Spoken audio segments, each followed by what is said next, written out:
皆さんこんにちは。オールドニッコールは素晴らしいけれど、デジタル世代のレンズと比べるのはさすがに無理かなと甘く見ていたアズイズカメラです。本日の動画は、オールドニッコール 105mm 単焦点レンズと、同じニコンのニッコール VR ズームレンズとの解像度ガチンコ対決です。先日の動画で、他のカメラを買ったおまけに0円でいただいた AI ニッコール 105mm の絞りを修理しましたが、レンズコンディションは、もともととても良かったです。ニコンの公式ページによると、ニッコールレンズの圧倒的解像度で世界を驚かせた伝説のレンズは、ニッコール PC8.5cm F2 という中望遠レンズだったとのことです。今回の 105mm は同じく中望遠で、さっきのレンズより、さらに2世代ほど改良を受けて、1971年に最初のモデルが発売されました。このレンズ自体も名玉として名高く、最終モデルはデジタル時代の幕が開けた後の2005年まで販売が続けられていたとのことです。その期間は34年にもなります。先日の動画へのコメントで、素晴らしい写りだと複数の方から教えていただきましたので、前々から興味があったデジタル世代レンズとの真剣勝負をやってみることにしました。対するレンズがエントリーレンズでは面白くありません。中級機向け純正標準 VR ズームレンズ AFS-DX ニッコール18から 105mm VR を使います。3.5 段相当の手ブレ補正機能を搭載し、フルサイズ換算27から 157.5mm 相当という使いやすい焦点距離に対応した良いレンズで、ジャンクではなく中古で買いました。最新のレンズではありませんが、海外サイト DXO マークに載っているズームレンズ320本中、ランキング165位にあり、まさに中級に位置するレンズです。平均的なデジタル世代ズームレンズとオールド単焦点レンズだったら、いい勝負になるんじゃないかと期待して、この2本を比べてみることにしました。テストの前に、解像度テストのソフトを紹介します。CIPA カメラ映像機器工業会様が公開しているフリーソフト、ハイレス IV を使います。これで、レンズ中央部分の解像度を測ることができます。過去動画で詳しく紹介しています。トップページへのリンクを概要欄に入れておきますね。使い方は、まず解像度を確認したい開放値、焦点距離を設定して、確認用チャートの写真を撮ります。あとは、その写真をハイレス IV に取り込み、中央右上のくさび型を指定して処理実行を押します。すると、線をどこまで見分けられるか、で、レンズの解像度を計算し、本数で示してくれます。カメラはいつもの我がジャンクカメラ艦隊機関、APS-C 世界最強一眼レフ、D500 です。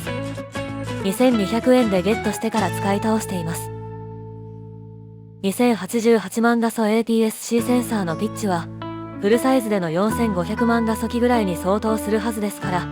中心解像度テストには適したカメラだと思います。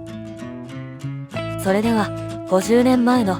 人の手によって設計された単焦点レンズ対、コンピューターの力を借りて設計されたデジタル世代レンズとの解像度勝負、いざ開幕です。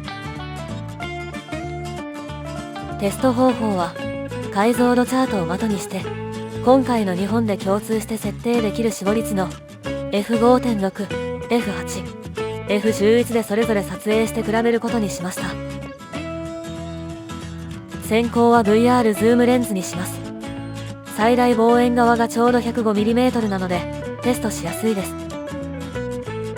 結果、3つの絞率における解像度測定結果の平均値は、2467本となりました。F8 で明らかに中心解像度が最高になるようです。望遠端は F5.6 始まりと暗いですが、3.5 段分の手ブレ補正があるので、レンズとしてのブレ耐性はスペック通りの効果が出れば F1.8 ぐらいになるはずです。D500 の高感度耐性もありますので、望遠域でも十分な性能のレンズと思って使っています。後攻は AI ニッコールです。外観はどう見ても典型的オールドレンズですが、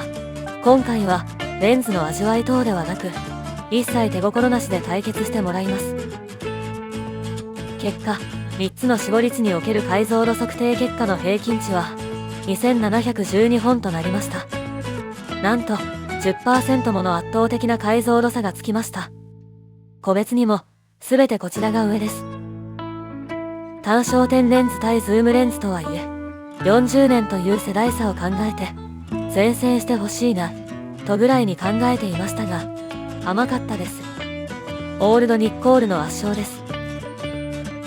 さらにこちらは F2.5 から撮影可能ですので撮ってみました。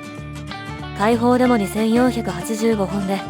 デジタルニッコールの開放 F5.6、2354本よりはるかに解像度が上でした。F2.5 から安定して高解像ならシャッタースピードを稼げるので、F5.6 始まりからすると 2.5 段分の手ブレ補正がついているのと実は同じです。しかも確実です。屋内テスト結果まとめとしては、中心解像度で AI ニッコール105の圧勝、手ブレ耐性は 3.5 段分補正がある18の 105VR がスペック上かろうじて上という結果でした。手ブレ補正機能 VR という強みに対しても F 値が小さく開放からシャープなレンズならばかなり対抗できてしまうんですね。目から鱗です。次は屋外撮影、実際の使い勝手や写りはどうでしょう。今日も近所の公園で撮影してみました。天気は薄曇りで、どちらもフードは使わず、デジタルレンズの方は望遠端 105mm に固定で撮影しました。池の先の橋を中心に風景を撮影し、写りを細かく見比べてみることにします。正直円形でこの画面サイズで見ても差はわかりません。中心部を5倍程度に拡大すると少し AI ニッコールの方が良さそうに見えてきますが、まだあまり差は明らかというほどではないです。25倍程度に拡大すると屋内テスト通り中心解像度の差が見えてきます。草むらのディテールを見ると AI ニッコールの方がシャープなのがわかります。コーナーはもっとはるかに差が明らかです。5倍に拡大した時点でもう AI ニッコールの葉っぱのディテールがはっきりしています。屋内テストで中心部の写りを比べてもかなり差があったのに、角はもっと差が大きいというのは正直驚きです。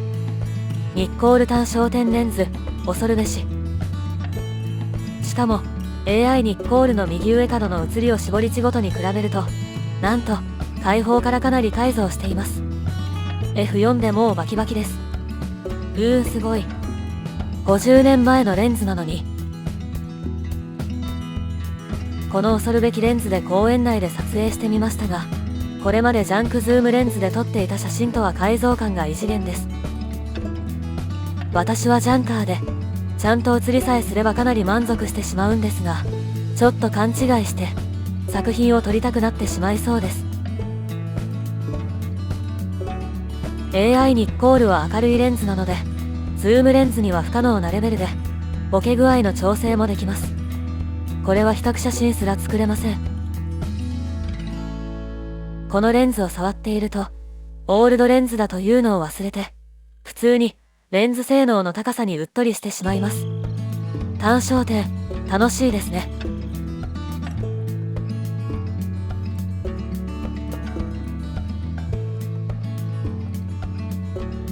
屋外テストも終えて、単純に 105mm の中望遠撮影用として実力を比べた場合は AI ニッコール 105mm の圧勝と言わざるを得ません。デジタル世代レンズは進化の幅が大きいので、オールドレンズでは単焦点でやっといい勝負ができるぐらいかなと思ったら認識が甘かったです。オートフォーカスもズームも手ブレ補正もあるので、もちろん使い勝手の総合力はデジタル世代レンズがはるかに上ではありますが、単焦点側の土俵で戦わせたら中級グレードぐらいのズームレンズでは逆に勝負になりませんでした。もっといいズームレンズともいつか比べてみたいです。ちなみに VR ズームの名誉のためにフォローを1枚入れますが、古いズームレンズ等と比べると圧倒的に解像度が高いです。ニッコール単焦点と比べるのは相手が悪かっただけで、評判のいい私の相棒であることは間違いありません。最後にワンコチャンネルで AI ニッコール 105mm のポートレートレンズとしての実力を再確認です。ご覧のように F2.5 開放という明るさと安定した解像度を活かせば可愛いワンコを浮き立たせ、安っちいソファのディテールをごまかしたり、お行儀の悪い座り方がバレる後ろ足をもやもやっと消してしまったりと自由自在です。実に素晴らしいレンズですね。本日の動画はいかがだったでしょうか。これからも動画を投稿していきますので、次も見たいなと思っていただいた方はぜひチャンネル登録をしていただけると励みになります。評価も嬉しいです。それではまた近いうちにお会いしましょう。